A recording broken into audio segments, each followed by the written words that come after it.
Olá, seja muito bem-vinda, muito bem-vindo. Estamos aqui no Infomoney TV, direto ao vivo, do São Paulo Corporate Towers. Como você pode ver, a vista linda de São Paulo aqui atrás. Você vê aqui o rio, vê o Jockey. Estamos aqui no prédio emblemático de São Paulo. Eu sou o Ricardo Reis, estou convidando hoje, nesse programa de imóveis, o André Zuckerman, que é CEO da Zuckerman Imóveis, Zuckerman Leilões. O assunto hoje é leilões de imóveis, onde há muitas oportunidades no mercado, e o André, CEO experiente, uma das maiores empresas da área no Brasil, com leilões no Brasil inteiro, vai nos dar várias dicas aqui para aproveitar as oportunidades e explicar como é que funciona direito esse mercado. Como eu disse, eu sou o Ricardo Rosa Reis, sou incorporador e conselheiro independente da área de imóveis, negócios imobiliários e fundos imobiliários. Escrevi o livro Lucre com Imóveis, disponível aqui no infomoney.com.br como um curso Lucre com Imóveis, onde você pode aprender sobre o mercado imobiliário, oferta e demanda, o ciclo do imobiliário, mais de 32 tipos de negócios de imóveis e também a parte de estratégias de sucesso, tendências e oportunidades. Então, você quer conhecer um pouco mais do mercado imobiliário, inclusive de leilões, faz parte do livro, acesse lá o infomoney.com.br, entre em cursos e com um pequeno investimento de R$ 450 à vista ou 12 parcelas de 45, você vai ter acesso a toda essa informação que eu espero que seja útil para você em toda a sua vida e sucessores, para ter muita renda e um grande patrimônio. Isso colocado, vamos trazer aqui as novidades da semana, de forma bem sucinta e rápida. Quem quiser ter acesso a mais detalhes dessas matérias e a minha síntese escrita, me manda uma mensagem, seja via meu site, que é ricardoreis.me, ou redes sociais, Ricardo Rosa Reis, ou no Facebook Lucre com Imóveis. Então, os destaques da semana a Caixa, o presidente da Caixa avisa que o dinheiro do FGTS e da poupança, que são as grandes fontes de dinheiro para o mercado imobiliário, estão secando, estão no limite, não secando, estão no limite. Então ele está buscando agora, através do mercado de capitais, fazer a securitização dos créditos que eles têm, seguindo as grandes financiadoras do mundo inteiro que fazem isso. Então, com isso, eles devem trazer novos capitais para o mercado. Além disso, a mudança do sistema financeiro de habitação do SFH tornou viável agora, a partir do dia 1º, você, com imóveis de até 1,5 milhão de avaliação, já pode pleitear um financiamento do SFH, com os juros aí de perto de 9% ao ano, mais TR. Então, o Brasil inteiro agora subiu de 800 mil para 1,5 milhão os imóveis de avaliação. Outro estudo muito bem feito da FGV com a Brinc, que é a Associação Brasileira dos Incorporadores Imobiliários, fala que o déficit habitacional no Brasil, que está perto de 8 milhões de habitações, subiu 7% nos últimos 10 anos. Então, apesar do Minha Casa Minha Vida ter construído mais de 3 milhões de imóveis, o déficit continua subindo. E eles esperam que esse déficit, para ser atendido, vai demorar 10 anos construindo 1.200.000 imóveis por ano. Então tem mais 10 anos de construção. Não é à toa que grandes empresas como a Cirela estão entrando hoje no Minha Casa Minha Vida, porque 94% desse déficit de 8 milhões de habitações está entre 0 e 3 salários mínimos. Outra pesquisa muito bacana que saiu é a pesquisa sobre locação de imóveis, os inquilinos. Eles falam que para eles escolher o imóvel correto, o mais importante é a localização, Então a gente já sabe aqui no mercado imobiliário que o que importa é localização, localização, localização, que nós traduzimos como comodidade, Então é isso que importa para o inquilino. Dentre outras matérias que estão lá também, me mandem uma mensagem que eu mando para você essas matérias todas e esses itens todos. Isso colocado de forma bem sintética, vamos ao assunto principal de hoje, colocando aqui na nossa conversa o André. André, muito bem-vindo. Obrigado. Como é que está você? Convite, tudo ótimo. Tudo bem? Então vamos falar um pouco sobre leilões, que é teu métier, André? Vamos lá. Você tem uma das maiores casas de leilões aí do Brasil, que faz leilões dos bancos que estão muito em voga, e também no Brasil inteiro. Exatamente. Hoje tem bastante gente trabalhando com leilão de imóveis. A Zuckerman já está desde 85 no mercado. eu acho que nos últimos mais ou menos 15 anos, a gente se especializou em imóveis. Certo. Isso é importante, né? Porque é um mercado diferenciado de leilões, né? Que tem uma série de peculiaridades, né? Sim. E que tem uma série de oportunidades também no mercado, né? Sim. Como é que funciona, então? A pessoa que quer começar no leilão, pelo que a gente tem, assim, de noção, né? Já fizemos alguns investimentos em leilões. O edital que é o que mais importa, né, André? Você tem que ler o edital, estudar o edital, é ali que está a coisa. Como é que você vê isso? Eu acho que o que mais importa, você falou um pouco de localização. Sim. Acho que a primeira coisa que mais importa no leilão é a qualidade do que você quer comprar, né? Certo.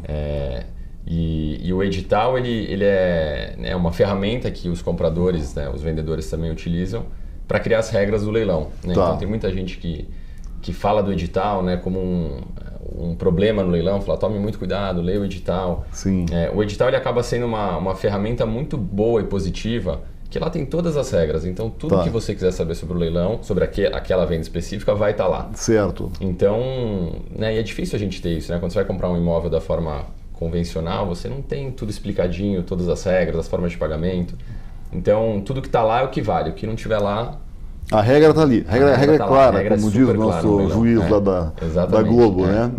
Legal. Então, e a pessoa para ficar sabendo desse leilão também, como é que funciona? A gente vê muito nos jornais, né? Chama muita atenção os jornais. Até você comentou antes da nossa entrevista aqui que o jornal, apesar de ter muita divulgação, são poucos os compradores que vêm pelo jornal, pouca né? Eficiência. Isso vem mudando, né? Como acho que tudo, o mercado como um todo, né? Tá. O online tem sido mais forte em muita coisa e ainda tem coisas offline que ainda tem uma certa eficiência. Anunciar em jornal ainda é obrigatório para todos os leilões, né? Então, todo leilão que alguém for realizar, ainda é obrigatório você publicar no jornal, principalmente o edital. Tá. Mas a publicação no jornal ela tem uma finalidade muito mais legal do que publicitária, vamos dizer. Sim. Então, assim, a eficiência da divulgação, ela vai... Assim, cada empresa trabalha de um jeito, né? Mas para que as pessoas fiquem sabendo, é uma divulgação, muita internet, hoje muita rede social. Por ali o caminho hoje, é no digital, né? É no digital, então... É muito CRM, então, assim, você tem que tentar entender quem é esse público que está com você, né? Como é que eu... CRM é o cliente que já te conhece e que você está fazendo uma gestão com ele. Exatamente. Ou até pessoas que de alguma forma entraram em contato com a gente há 2 anos atrás. Então, teu cadastro lá. Uma dúvida de algum imóvel que ele não conseguiu comprar e de repente ele aparece uma coisa parecida 2, 3 anos depois. Tá. Porque o leilão ele é muito cíclico, né? Então, hoje tem uma carteira de imóveis à venda, daqui 2 dias é totalmente diferente, Muda daqui um tudo. mês é outra coisa. Tá. Então, assim, de 30 em 30 dias é muito diferente a carteira que você vai ver em Então, a pessoa leilão. está querendo comprar, vamos dizer, Minha Casa Minha Vida, pode ter hoje lá, mês que vem já não tem mais, Já não né? tem mais, E vice-versa, né? E vice-versa, exatamente. Entendi.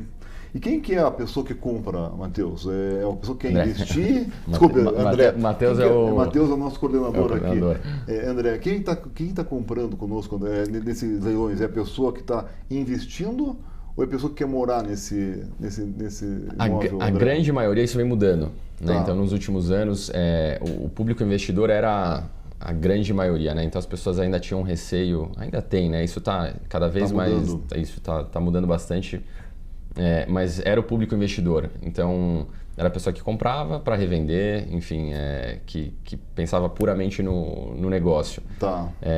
E aí o público final, o consumidor, ele começou a crescer. Então, hoje em dia a gente está em cerca de 80% dos compradores em leilão compram para morar. A maioria já é... A maioria já compra para morar. Quer dizer, já mudou, já está bem mais amigável, vamos dizer assim, o leilão para o público em geral, né? Muito mais. E assim, quem trabalha com leilão tem que se adequar para isso. Claro que ainda, quando a gente fala em 20%, né, o mercado de leilão é um mercado grande. Tá. Né? Então, 20%, às vezes 25%, 30% disso é uma fatia relevante. Sim. Né? E o consumidor, ele geralmente compra imóveis com valores, né, médio para baixo, e o investidor, ele busca investimentos um pouco maiores. Tem que ter mais desconto para o investidor entrar, né? Você busca mais uma oportunidade um pouco maior do que o próprio morador. Exatamente. Como você disse, a localização, né? O morador já decidiu que ia morar naquele bairro, naquela região. Se ele acha uma boa oportunidade lá, ele já entra, Se né? ele pagar 5%, 10%, 15% abaixo do que está sendo praticado naquela região, ou naquele prédio, por exemplo, já é um ótimo negócio. Sim. Para o investidor, ele não vai buscar 10, 15%, 5% de O que ele espera, o investidor, na hora que entra nisso? Assim, pelo que a gente conversa com investidores que compram muito em leilão, eles costumam dizer que se eles conseguem ganhar o dobro da Selic, já é um pouco... É a base dele. É uma base, tá. É uma base. Então, assim, para ganhar isso, ou seja, ele tem que buscar um investimento que vai dar um retorno até um pouco maior do que isso, porque às vezes pode demorar um pouco mais para ele vender, ele vai ter um pouco de custo, ele pode estar pagando o condomínio por um prazo um pouco maior. Mas, assim, o investidor ele já tem o checklist lá dele que Sim. Quanto tempo pode demorar, os custos que ele tem, TBI, corretagem, reforma, advogado. Então, ele busca um pouco mais para, se ele fechar com o dobro da Selic, já Entendi. Já tá então muito ele bom. busca uma gordura um pouco maior do que o dobro da Selic para pagar esses custos. Se ele está comprando para vender, isso aí vai ficar um tempo exposto, né? Pode ter precisado de uma reforma imóvel, que é muito comum, né? Pessoa que está, às vezes, pegando um imóvel, um imóvel de leilão, às vezes vem de banco, a pessoa perdeu esse imóvel, então ela meio que depreda o imóvel lá, às vezes, eu não sei se é tão comum aqui, nos Estados Unidos é muito comum você pegar um imóvel completamente depredado, né? Isso já acontece, isso assim, acontece, não é tão comum, né? Porque a pessoa perdeu o imóvel, ela sabe disso, tá. Ela vai ter que entregar esse imóvel para alguém, né? Quando é um caso de inadimplência, que tem uma pessoa morando lá. E essas desocupações costumam ser de forma amigável. Então, porque ela não quer, nem quem comprou, nem quem vendeu, nem quem perdeu o imóvel, Sim. quer que seja uma coisa desconfortável, de despejo, né? Então, legal. ninguém... Tá. Tenta fazer um acerto amigável para sair uma boa, então, para diminuir até os custos e dor de cabeça de todo mundo, né? A pessoa que perdeu o imóvel, ela quer um prazo, geralmente, então ela não... entendi, ela dá uma negociada. É uma negociação, né? Então tá. Ela fala, às vezes preciso de 1 mês, 2 meses, estou procurando, estou fechando um aluguel, e obviamente a pessoa não vai depredar o imóvel inteiro ainda pedindo um prazo para ficar lá. Entendi, tá. Então as negociações de desocupação de imóvel, elas são mais amigáveis. Então é difícil a gente ver isso. A gente já viu o caso de uma pessoa depredar um imóvel e sair e desocupar ele. Mas é raro isso acontecer. É exceção isso. É uma exceção. Tá. E quais são as origens, André, desses leilões? Tem essa pessoa que perdeu, né, o imóvel, que pegou dinheiro emprestado no banco e às vezes não conseguiu honrar, qualquer problema que houve, né? Mas tem outras origens esses imóveis também, Exatamente. né? Então a gente classifica como leilões judiciais e extrajudiciais. Tá. Os leilões judiciais é que tem algum processo judicial envolvido. Eu diria que a grande parte dos leilões judiciais que a gente faz são imóveis de pessoas que não pagaram condomínio, então é uma execução de dívida. O condomínio pega bastante, então, Exatamente. pelo jeito. Tá. Tem bastante. Dívidas bancárias e imóveis que estão em garantia em por algum fiador, enfim. Acho que esses são os 3 maiores casos de imóveis judiciais que entram em leilão. E tem bastante, né? Então hoje... até com o provimento de 2009, que permite a gente realizar os leilões de forma 100% online, a gente faz 10, 15, 20 leilões por dia judicial de imóveis. Então, isso no judicial. Existe também processo trabalhista, sucessão, né, várias outras... família, enfim, tem várias... Isso tudo que for judicial. No extrajudicial, ou seja, que não tem um processo, não está entrando em leilão por causa de um processo, geralmente o imóvel entra em leilão pela alienação fiduciária, ou seja, aquela pessoa que fez um empréstimo no banco, por exemplo, deixou um imóvel alienado, ela fez um financiamento para comprar um imóvel, o próprio imóvel às vezes fica em garantia, na maioria dos casos. Certo. E por lei, se a pessoa não pagar, esse imóvel vai a leilão. Tá. Se esse imóvel vai a leilão e ele não é vendido, ele vai para a carteira do banco, ou seja, aquilo fica como um estoque do banco, igual uma incorporadora vai ter um monte de imóveis. Tá. E aí, nesse caso, o banco ele vai vender da forma que ele quiser. Então, ele pode precificar da forma que ele quiser. A alienação fiduciária não, ela tem uma regra que estipula o valor de primeiro e segundo leilão. Uma vez que esse imóvel já é consolidado pelo banco, ele pode vender pelo preço que ele quiser, nas condições de pagamento que ele quiser. Então, no extrajudicial, ele entra na alienação fiduciária, depois, geralmente, pelo estoque do banco, e aí isso pode, se não vender, ele vai tentando de novo, até vender. E além disso, né, as pessoas enxergam só o leilão como nesses 2 formatos, né? Pessoas que perderam, imóveis ocupados, depredados, enfim. E o que está começando a acontecer é muita empresa vender imóvel, então uma empresa que tem uma fábrica, um galpão. Sim. Incorporadoras que têm estoque parado, buscam o imóvel como um canal de venda um pouco mais rápido. Pessoa física, então a gente tem recebido muito interesse de pessoa física vender um imóvel. E aí fala, mas é a pessoa que está enforcada. Não é necessariamente isso, né? A pessoa que simplesmente acredita na modalidade, sabe que, né, você tem um prazo para saber se vendeu ou não. O leilão ele fica lá no nosso site, geralmente 25, 30, 20 dias. Uma grande exposição, né? Porque o site tem grande exposição, claro, né? Então, outra maneira de sair do negócio, a gente né? brinca que é um tiro de canhão. Um tiro de canhão mesmo. A pessoa busca o leilão, então a pessoa física busca vender. A pessoa física busca vender através de leilão porque ela também acredita nessa modalidade.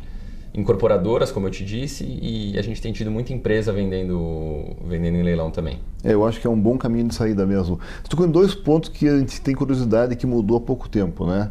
A parte de condomínio, né? A pessoa que está devendo condomínio, antigamente ela devia 5, 10 anos, não dava nada. Hoje acelerou bastante isso, né? Acelerou. Como é que está a parte prática? Em quanto tempo a pessoa realmente perde o imóvel na hora, ou vai para o leilão o imóvel na hora que ela está devendo? Tem algumas dívidas, né? Por exemplo, na alienação fiduciária, se ela não paga 3 parcelas, por exemplo, de um financiamento, por exemplo, teoricamente você já está no direito ali de executar, né? Tem algumas pessoas algumas instituições, enfim, que são mais firmes, né, no negócio. Mas a verdade é que, assim, por mais que eu trabalhe com leilão, a nossa empresa, a gente não quer que esse seja... Muitas vezes a gente não quer que esse seja o caminho, né? Então, para nós... o nosso trabalho não é ficar em cima de instituições financeiras, de juízes, não fica apertando. Vai logo. Porque, assim, se puder resolver isso antes, é muito melhor para todo mundo. Sim. Né? Então, quando existe uma dívida, alguma coisa, as pessoas são um pouco mais abertas a negociar, a esperar. Eu acho que, eu não sei, acho que também é um pouco do brasileiro isso também, né? Ele espera, ele vê que a pessoa tem um problema, né? Vai deixando, vai resolver. Porque um condomínio, por mais que ele consiga executar para ir em leilão, às vezes pode demorar um pouco para ir em leilão. Mas um ano, mais de um ano, menos de um ano? Pode demorar. Pode demorar um pouco mais. Pode ser muito rápido, pode ser uma coisa de 1 mês, 2 meses, mas pode demorar um ano. Então, assim, a gente acompanha, né? Muitas tem assim, tem um processo, esse imóvel vai entrar em leilão. Às vezes alguém de um condomínio, de um prédio, fala, tem um apartamento aqui que vai entrar em leilão, me avisa quando entrar em leilão. E demora bastante para isso acontecer, porque a pessoa que está sendo executada, ela entra numa negociação, ela às vezes paga um pouquinho, ela posterga. Então, mas assim, como isso às vezes pode demorar, mas isso acontece constantemente, todo dia sempre tem imóveis novos. Então depende das partes, né? Depende da força. Partes, a lei tem uma força de executar rápido, mas ainda depende da negociação das partes ali. Exatamente. Né? Isso pode acontecer com qualquer pessoa, né? Então, se eu comprar um imóvel, se você compra um imóvel meu, por exemplo, a gente pode fazer um contrato de alienação fiduciária. Sim. Que se você não me pagar, eu posso te executar e esse imóvel vai a leilão. Sim. Então, a partir do momento que você não me pagou, né, eu já estou no direito pela lei de te executar e levar esse imóvel a leilão, eu posso fazer isso pela lei. Claro. Mas, né, antes de levar a leilão, enfim, né, por que a gente não conversa? Conversa, o imóvel ajusta, que você queria e isso pode ser ajustado. E um outro ponto também, André, para tirar, às vezes a pessoa comprou o imóvel no leilão e tem um inquilino lá, né? Que geralmente para a pessoa que comprou no leilão é um problema, né? Porque documentalmente o leilão diz que limpou. Tudo que tinha de dívida para trás do leilão, zera. O comprador pegou o imóvel limpo. Documentalmente, em teoria, a parte de tributos, a parte de condomínio, tudo isso. Mas tem um inquilino lá. Como é que é essa parte na prática? Como é que acontece isso? Assim, geralmente, quando a pessoa vai comprar um imóvel em leilão, hoje não tem mais essa de alguém que sabe mais que o outro, né? A informação hoje ela está escancarada para todo mundo. Está mais transparente, está mais nivelada. Está muito transparente para todo mundo. Isso é bom para o mercado, né, André? É muito bom, porque tem muita gente que fala, não compra leilão porque você tem que conhecer, né? São só os especialistas que têm informação privilegiada. Isso não existe, assim, né? Então, uma vez que a gente trabalha para instituições como Bradesco, Itaú, Santander, Caixa, Safra, enfim, todas as instituições financeiras, o Poder Judiciário, é uma obrigação, né, para esses que a gente presta serviço, uma obrigação nossa, né, ética, como seres humanos, né, praticamente, né, que devemos divulgar tudo isso. Então as informações elas são de muito fácil acesso. Quando a pessoa busca um imóvel e ela está pesquisando sobre aquele imóvel que está em leilão, Acho que assim, a primeira coisa que a pessoa faz, ela liga na portaria do prédio. Tá. Né? Então a gente está falando de um prédio aqui no caso, né? Então, um exemplo casa, nosso né? aqui, tá. E para você saber que existe um inquilino lá é muito fácil. Ah, entendi. Eu te dou um exemplo pessoal meu. Eu já comprei um imóvel em leilão que tinha um inquilino lá. Então, eu não falei com ele antes, ele não falou comigo, mas eu sabia que existia um inquilino. Uma vez que eu comprei o imóvel, fiz todos os processos, ficou tudo bonitinho, a matrícula no meu nome, aí sim eu entrei em contato, eu já sabia que tinha um inquilino lá. Sim, estava ciente. E aí a gente já sabia. Então, antes de comprar, a gente sabia que tinha um inquilino. Aí era uma opção nossa. E aí, vamos deixar alugado ou vamos conversar com ele para tirar ele lá e a gente vender o imóvel. Então, quando tem um inquilino, as pessoas, assim, na grande maioria dos casos, elas já vão saber que existe um inquilino lá. E ela simplesmente opta se ela vai continuar com o contrato de aluguel ou se vai... ele simplesmente vai sair de lá, né? Porque se é um inquilino, ele provavelmente está pagando condomínio, está pagando IPTU, ele estava pagando aluguel. Então, assim, esse caso que eu te falei, a pessoa estava pagando aluguel ainda para a pessoa que perdeu o imóvel. Né? Então o cara já tinha perdido o imóvel e estava recebendo... Sim, aluguel ainda. Aí você entrou, conseguiu... Então até pode ser um bom negócio ter um inquilino. Você está comprando para investir, você reajusta o aluguel lá ou acerta... Acaba sendo muito bom. E continua pagando. E se fosse para vender, se dá um dia de preferência para o inquilino. E se ele para poder comprar pelo preço que você quer vender, se ele não exercer, você põe para vender. Teoricamente, você não tem um contrato de aluguel com ele. Né? Então, teoricamente, ele não tem direito de preferência na compra, porque você ainda não tem um contrato de aluguel com ele. Sim. Mas você pode, claro, ele já está morando lá, a primeira pessoa que você vai ofertar vai ser para ele que provavelmente tem interesse. Sim. Então, isso... Mas é comum acontecer. Legal esse teu caso aí. Eu tenho um caso também, André, lá de Curitiba, que a gente comprou um imóvel, deu assessoria a um grande investidor lá de comprar umas lojas, que eram umas lojas bem tradicionais de Curitiba, e estava para leilão já há décadas, para leilão, uma massa falida, e não entrou em leilão durante mais de 20 anos. Aí quando entrou em leilão, a gente teve a sorte de conseguir adquirir esse imóvel por 15 milhões. 15 milhões. E daí, o grande interessado nessas lojas não entrou no leilão. E daí ele veio querer comprar de nós depois. E conseguimos chegar no preço de 25 milhões. Quer dizer, em 3 meses a gente conseguiu... É raro acontecer isso, né? Não é fácil, mas assim como tem negócios para Minha Casa Minha Vida e kitnets, tem grandes negócios. Que você pode fazer também e tem grandes chances de ganhar dinheiro. Exatamente. Né? Principalmente para valores mais expressivos. Né? Então, quando esses ganhos, né, escancarados, né, assim, de um percentual muito grande... Para imóveis com valores maiores, isso é mais comum de acontecer. Né? Então, simplesmente porque, eu falo, quando um imóvel ele pode estar um pouco mais empipinado, ele custa mais caro, tem menos gente olhando isso daí. Sim.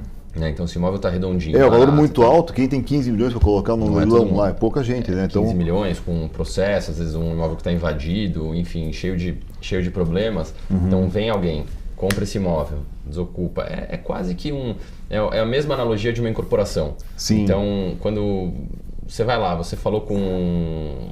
Né, você deu o exemplo da Cirela. Sim. Você vai entrar junto com a Cirela para comprar a casinha, então você está negociando com o proprietário da casa, com a casa de trás, com o dono da padaria, que é dono do imóvel há 40 anos. Então, para você entrar nesse empreendimento, você está num preço barato ainda.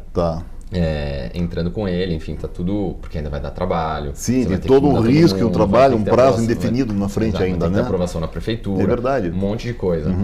A hora que o stand estiver pronto, com folder, tudo bonitinho... Incorporação feita, registrada, é outro negócio, já é outra coisa. O leilão é a mesma coisa. Então, uma vez que alguém comprou um imóvel caro, né, que pode estar com processo judicial que precisa ser... O inquilino lá... Pode ter um inquilino, ou invasores. Invasores né? também, claro. Se é um terreno, enfim. Depois que ele fica limpo, né, vamos dizer, ele tem outro valor. Se isso acontece de uma forma rápida, é mais fácil ainda. Entendi. No leilão, às vezes a pessoa não teve condição de financiamento, por exemplo, embora seja muito comum ter essa possibilidade... uma vez que você está revendendo, a pessoa pode estar comprando através de um financiamento. Comente um pouquinho isso. A visão nossa é que, a princípio, você tem que pagar à vista. Né? Tem a taxa do leiloeiro, que geralmente é 5% em cima do leilão, né? Que você tem que pagar à vista, em geral, 5%. Geralmente à vista. E o imóvel você tem que pagar à vista sempre ou tem algumas outras oportunidades? Não, hoje em dia, eu diria que já tem um bom tempo até que as condições de pagamento por um leilão, elas são muito mais... Elas estão mais... facilitadas hoje em dia, né? Então, existem ainda os casos de pagamento à vista. Tá no edital isso daí, né? Estou vendo no edital, Isso está muito claro. No nosso portal, forma de pagamento é a primeira dúvida que as pessoas têm, porque elas têm muito isso na cabeça, em mente, que não, mas é só à vista, não dá para participar. Existem muitos leilões com pagamento à vista, que para o investidor também acaba sendo uma barreira de entrada, né? Para quem está disputando com ele, né? Exatamente. Então acaba sendo uma barreira de entrada. Mas na grande parte dos leilões, e eu falo isso até para leilão judicial, então assim, quando você está comprando um imóvel em leilão judicial, você tem possibilidades aí de dar uma entrada de 25% e o saldo em, por exemplo, 30 meses com a correção do TJ, né, que é uma correção baixa, vamos dizer. Para imóveis de banco, a mesma coisa. Então você tem pagamento à vista com desconto de 10%, parcelamento em 12 vezes sem juros, em até 48 com alguma correção, financiamento, ou seja... facilitou. Os dos bancos, quem está olhando de fora, os dos bancos parece sim ser uma boa oportunidade, porque o banco não quer imóvel, né? O imóvel para o banco geralmente é um custo, né? Tem o condomínio, tem o IPTU, tem manutenção, então o banco quer passar para... E o banco vende financiamento, né? Exatamente. É isso mesmo? Ele consegue ter umas boas oportunidades? Eu acho que geralmente a custo não, sempre vai ser um custo, né? A não ser que seja um imóvel muito bem alugado, por exemplo, que aí ele está tendo uma fonte de receita com aquele imóvel, mas assim, é um custo. Sim, então ele quer se ver livre disso logo, né? O banco ele tenta ser o mais eficiente possível na hora de dar esse financiamento, né, para não pegar isso depois e virar um problema lá na frente. Então o banco ele quer se ver livre. Ao mesmo tempo, ele tem o banco não quer perder dinheiro, né? Como acho que também, entendi. Ele tem um limite mínimo ali de venda que a partir daí ele está tendo prejuízo. Tá. Os leilões judiciais eles já são um pouquinho mais tabelados. Quando eu falo tabelado é no sentido de ele entra em leilão pelo valor de avaliação, né, no primeiro leilão. No segundo leilão ele pode ter um desconto de 40%, 50%, 60%. Né? Então, na média, 40% de desconto no leilão judicial. Um imóvel de um banco que vai a leilão vai do contábil do banco. Então, às vezes, ele não consegue dar muito desconto, ele está tendo muito prejuízo. Entendi. Ele precisa vender alguma outra coisa com um ágio um pouco maior para permitir um desconto nesse imóvel. Então varia muito, assim como pode entrar um imóvel com um super desconto, né? Cada caso é um caso, então. Cada caso é um caso. Tá. E quais são os problemas, André, que se vê assim na prática, assim que se vê que são os maiores problemas que acontecem? Você comentou rapidamente sobre o inquilino já, né? Mas tem outros problemas de documentação ou tributação? O que você vê assim que é uma coisa que quem está nos assistindo aqui tem que ficar de olho para poder não fazer um investimento mal feito, né? Eu acho que assim, nesses últimos meses a gente viu muito leilão que acaba sendo cancelado antes mesmo do leilão por falta de notificação, por exemplo. Então a pessoa que perdeu o imóvel não foi notificada. Sim. Então é um detalhezinho isso, mas é sempre bom ir atrás, né, seja com a empresa responsável pelo leilão, com o banco, no judiciário, enfim, se certificar que essas notificações foram feitas, para até não criar uma expectativa, entrar no leilão e isso depois ser cancelado. E isso é um trabalho que a gente vem fazendo junto com os bancos, principalmente, para garantir que sempre haja notificação. Ou seja, você tá para perder esse imóvel, você tem que ser notificado que isso vai a leilão, isso é lei. Tá. É o mínimo também que pode ser feito, né? Não vai simplesmente no dia seguinte, seu imóvel está em leilão e você nem estava sabendo. Sim. Então isso é algo que é importante ficar ligado nesse... monitorar isso, né? Tá. E assim, de problemas, eu acho que assim, o principal é olhar, o edital está lá, eu falo, né? Não é um problema, isso daí é um privilégio que as pessoas têm quando compram em leilão, de ter todas as regras claras ali, né? Bonitinhas lá, né? Então, isso é muito bom. Mas eu acho que é muito mais se preocupar com... tem gente que compra em leilão e olha lá, tá 30% abaixo, vou comprar, vender e ganhar 30%. Sim, a expectativa é essa, né? Não é bem assim, né? Então acho que o que as pessoas têm mais que colocar aí na ponta do lápis, né? Se as pessoas ainda usam papel e lápis para fazer conta, mas são todos os custos que vão existir ao longo do caminho, todas as taxas, né? De cartório, corretagem, desocupação, advogado, ITBI, a corretagem na venda, né? Sim. Então as pessoas às vezes não colocam isso na conta, o tempo que ela pode demorar. Então geralmente uma desocupação de imóvel ela vai ter aí de 6 meses a 1 ano na média. Né? Teoricamente em 3 meses você já pela lei, na alienação fiduciária, você já pode já pode desocupar o imóvel. Sim. Mas acaba demorando um pouquinho mais. Claro. Então você tem que colocar na conta, vai ter condomínio, IPTU que você vai pagar. Então acho que esse é a principal atenção assim, que as pessoas têm que, Entendi. têm que ter. E daí, dos problemas vêm as oportunidades, geralmente, né? Quais são as oportunidades, né? Que a pessoa que é mais no Minha Casa Minha Vida, que tem oportunidade hoje em dia, é mais nesses de alto valor, onde é que estão, quem faz os bons negócios que você está testemunhando lá, né? Onde é que eles estão conseguindo esses bons negócios? Eu acho assim, o leilão, na grande parte das ofertas que entram em leilão, elas têm um preço muito atrativo. Tá. Né? Então, como eu falei, ela pode estar 40%, 50%, 60% abaixo do valor de mercado, às vezes até mais do que isso. Né? Então, a principal oportunidade está no preço. Né? É o preço, é conseguir ter pouco concorrente naquele leilão específico, conseguir comprar no preço com um grande desconto. Exato, então acho que o que mais atrai todo mundo é o preço. Sim. Né? Então, e o que torna essa venda muito atrativa, né? Porque não é ela é o oposto da negociação convencional, né? Vamos dizer que começa lá em cima e automaticamente a gente já quer desconto. baixar o valor do que está ofertado. Aqui não, aqui é um valor baixo e que vai subindo até quem tá disposto a pagar o maior preço por aquele imóvel. Legal. Bem, a tecnologia mudou muito, né? Tá vindo com tudo. Hoje em dia a pessoa pode comprar de casa, pode fazer o lance de casa. Em São Paulo, a pessoa pode comprar lá de Rio Branco, ela pode fazer um investimento, né? Como é que funciona isso? Tem um site que funciona muito bem assim, né, André? Isso, como é que funciona na prática isso? Eu acho que a tecnologia ela mudou geral, assim, né? Eu diria não só a questão da participação do leilão, o que isso, né, ajudou muito. Eu falo que felizmente, mas infelizmente, a tecnologia apareceu, né? E o leilão físico, né? Eu falo, eu sou suspeito porque eu nasci nesse... Você está no meio desde pequeno. Mundo, vendo meu pai fazer os leilões. Teu pai era leiloeiro? E o negócio começou com ele e a minha mãe. Sim. Vieram de coisas... Minha mãe era professora, meu pai era apresentador de TV, mas eles entraram nesse meio e foram nessa, então o leilão ele sempre foi um show, né? Então, sempre foi muito legal essa parte presencial, as pessoas irem em família, então você via a reação das pessoas comprando um imóvel. Isso sempre foi muito, muito legal. Tinha uma coisa meio humanizada do leilão presencial que hoje a gente não vê tanto. Por outro lado, a tecnologia ela deixou o processo de compra em leilão muito mais transparente. Certo. Né? Então você consegue saber quem está participando do leilão. Como você falou, né? Você está em Manaus e quer comprar um imóvel em Goiás e o leilão acontece em São Paulo, não importa, você participa do teu celular tranquilamente. Certo. Então, isso deixou o leilão uma coisa muito mais transparente. Então, e muito mais de fácil acesso para todo mundo, muito mais monitorável. Permite com que a gente faça um trabalho muito mais eficiente, né? Porque a divulgação lá atrás de um leilão de imóvel geralmente era por mala direta, correio. Sim, tinha um custo enorme para isso e era limitado o teu alcance também, né? Era super limitado. Hoje em dia o céu é o limite, né? Então, quanto mais você quer investir, óbvio, com assertividade, mais gente você consegue impactar.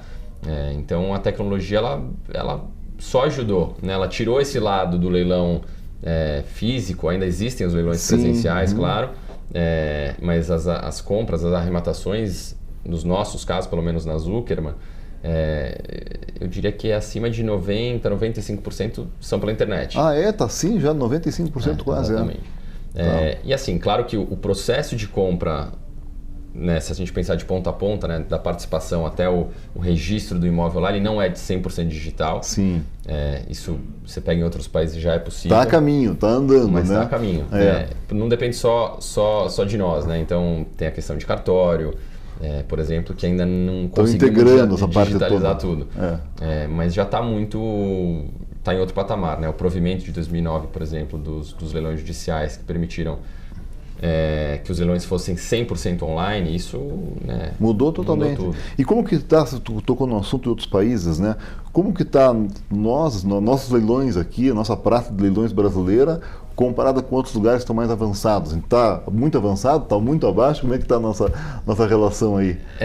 Eu tento não olhar muito para achar que a gente está muito bem. Tá. Mas a gente tem muita coisa aí para aprender, né? Como eu falei, quando a gente pega, né, o Google, por exemplo, eles têm um venture capital que eles investiram numa empresa de leilão fora do... O próprio Google. O próprio Google, na parte de investimentos dele, compraram uma empresa de leilão, né, que acaba sendo uma empresa de tecnologia quase, né?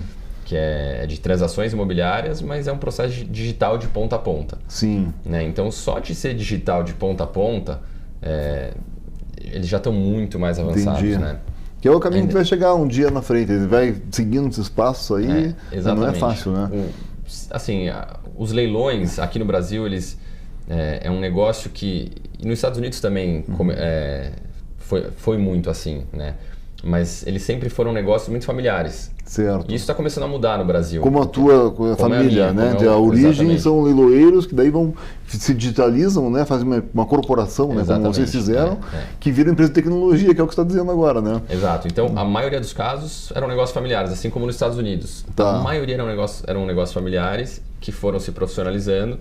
Hoje em dia, as empresas novas que aparecem já de leilão, elas já têm né, elas já são menos familiares, já são um pouco mais profissionalizadas. Certo. Que é o caso da nossa. Ela ainda é familiar, porque a família está no negócio, Sim. mas a gente está caminhando para algo muito mais profissionalizado. Legal. E aí, quando você toca em outros países, tem a parte da regulamentação, né? A parte das nossas leis brasileiras que ordenam o mercado, né? E tem outros países com outras legislações. Vamos tomar uma aguinha junto com você aqui. Então, André, como é que está a nossa regulamentação aí? Está legal? Está atualizada? Tem que mudar alguma coisa? Tem que mudar bastante coisa ainda. Ainda está precisando mudar. Tem algumas questões que já vem evoluindo, mas se a gente se compara com outros países, eu diria que a gente está bem atrás. Né? Começa que o leilão aqui no Brasil ele ainda é muito atrelado a uma pessoa física, que é o leiloeiro ou a leiloeira. Tá, a lei fala isso, a lei está presa nisso ainda. Exato, então quando a gente fala, você vai comprar em leilão, tem a comissão, né, do ou da leiloeira, é um negócio com valores muito expressivos, com muitas transações e muito atrelado ainda a uma pessoa física, né? Certo. Principalmente essa parte de pagamento, a parte da regulamentação. Só que a gente funciona como uma corporação, né? Tá. Então é uma empresa, só que a gente é visto como muitas vezes uma pessoa física. Né? Isso lá fora, isso já é muito mais avançado. Entendi. Né? Então eles já enxergam as grandes empresas, ou até uma empresa pequena mesmo, que acabou de começar, como uma empresa, né? E não como uma pessoa física.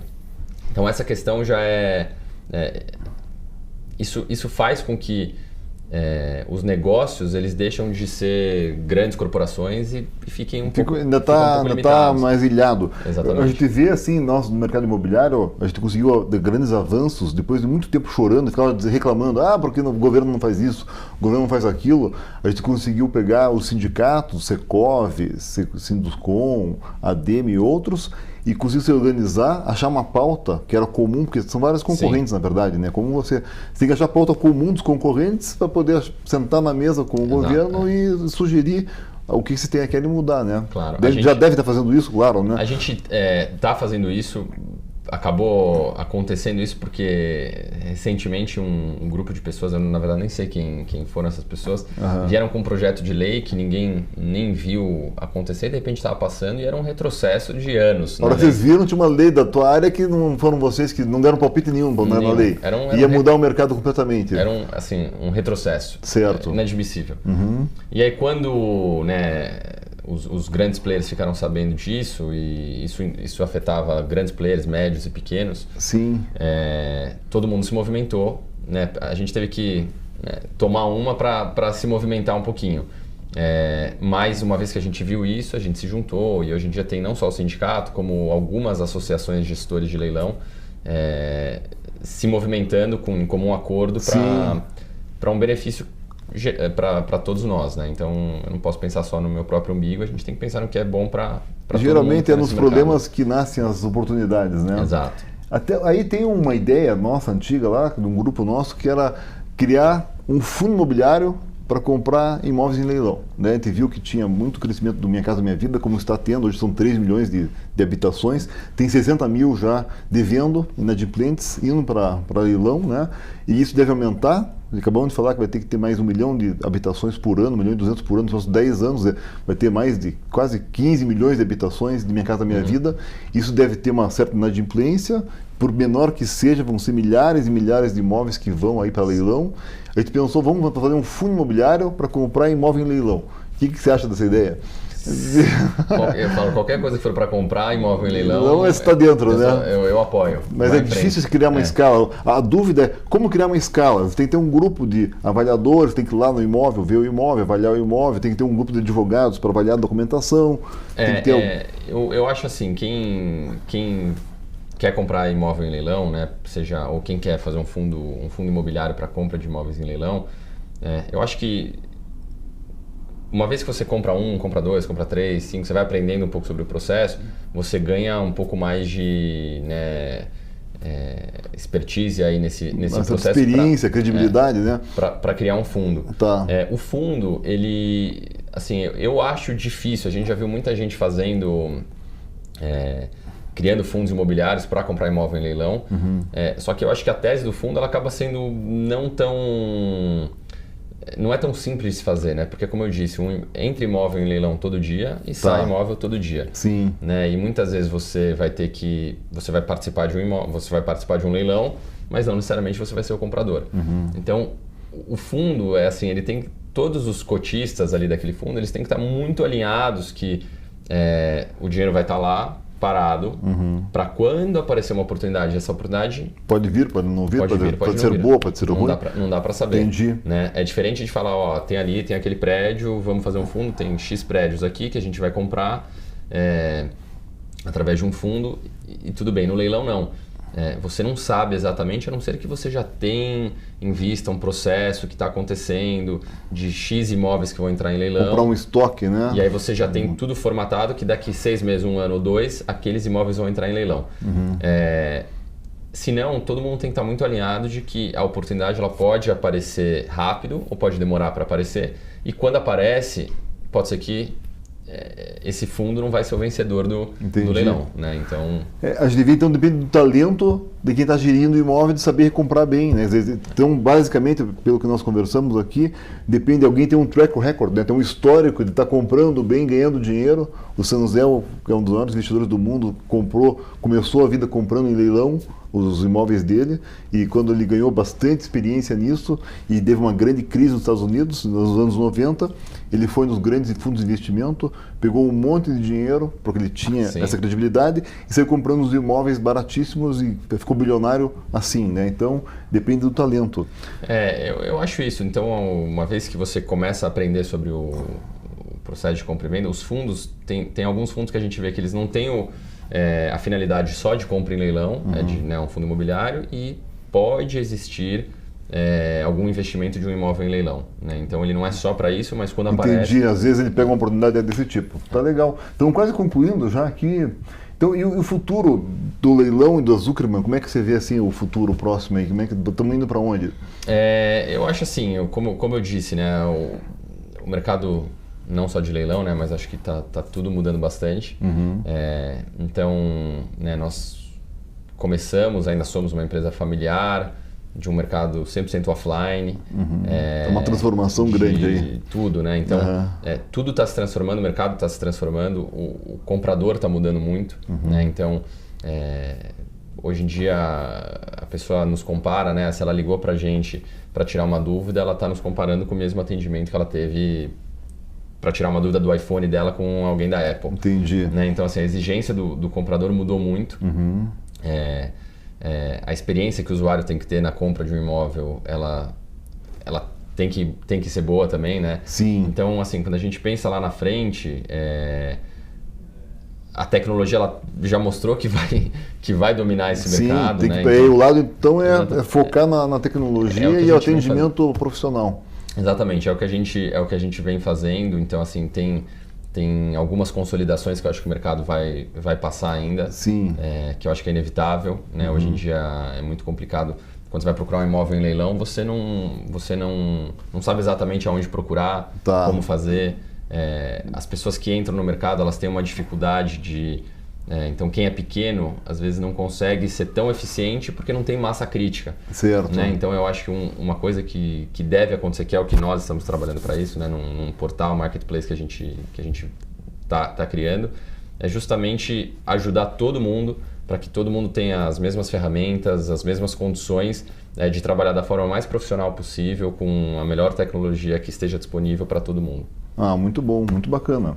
E daí nós temos uma tradição aqui, que é deixar uma dica para o nosso investidor ou investidora, né? Então, de tudo que nós conversamos aqui, se você resumir tudo um pequeno conteúdo, qual seria a sua dica? A gente estava até falando agora, mas eu acho que a primeira coisa é dar uma oportunidade, né, para a compra de imóveis em leilão, né? Porque muita gente às vezes ainda é meio avessa, mas Sim. dá uma oportunidade, vai atrás. Então quando estiver procurando um imóvel, não deixe de colocar o leilão ali na sua pauta como uma opção, pesquisa, né? como Uma das uma opção. opções. Uhum.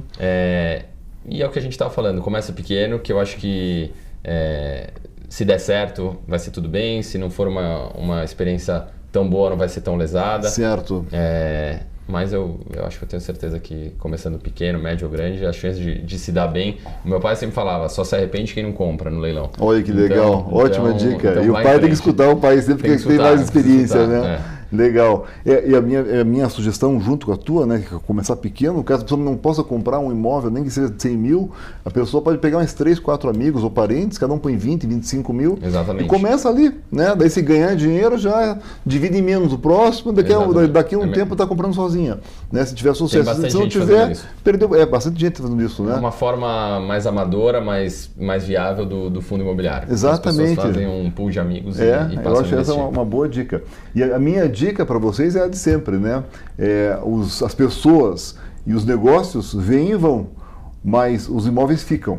E se bem geridos, gerando renda e patrimônio por gerações, né? Essa que é a nossa grande dica. Compre imóveis, seja com fundo imobiliário, seja com leilões, o que for, né? Mas comprando bem, estudando bem, adquira conhecimento, né? Prático e teórico.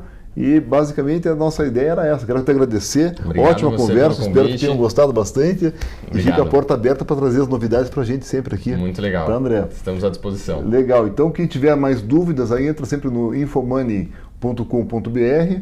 Lá vai estar a matéria dessa entrevista para você ver daqui a 1 ou 2 dias, está à disposição. Meu site também vai estar lá essa matéria, é ricardoreis.me. Estaremos aqui na próxima segunda-feira. Estão convidados a assistir a nossa próxima entrevista. Muito obrigado, um bom dia, uma boa semana e um grande 2019. Estamos animados para esse ano. Tá bom? Vamos com tudo.